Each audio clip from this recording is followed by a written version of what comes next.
हाजी पूरा हटियाए बाबा लागेला बाजार।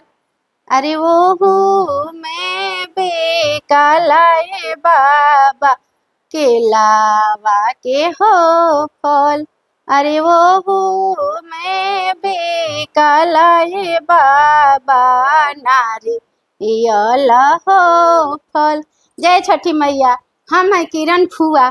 का करी बेबी फुआ बुआ तो हले नहीं थी, वो अपन छपरा छठ के तैयारी में लागल बड़ी। हम ना छठ करी ले, हमें से पटना बैठा रहनी है ये सर।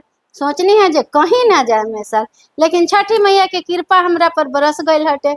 वहाँ के मिंटुआ के मम्मी के साथे हमरा के मौका दे देनी है छठ करे के। हम उहे के सेवा में उहे के साथे हम अब छठ के तैयारी कर रहल बनी। आगे देखी हमार छठ के तैयारी एकदम शुरू बा, नहा खा से लेके अभी घाट जाए के तैयारी चल रहल बाटे।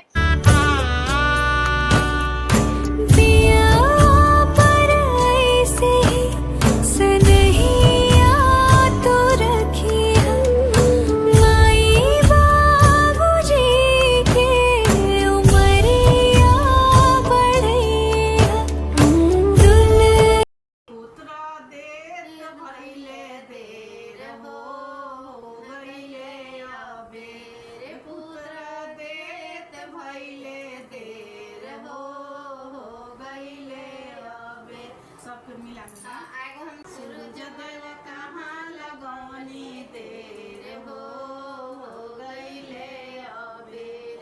आवत रहनी रास्ता लांगारा भेटा गईले।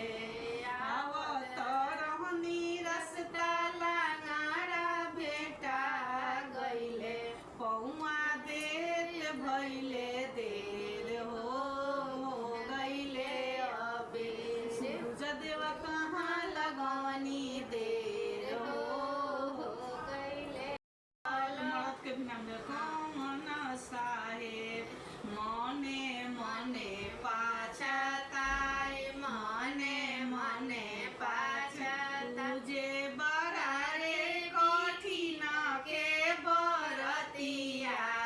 धनी लिहली उठाए धनी लिहली तुझे के बनी है छठी में बहरिया। दौरा घाटे पहुँचाए दौरा घाटे तुझे और हंसी हंसी बोले ले बंटिया बाबू। सुनी पापा बचन हमार सुनी पापा बचन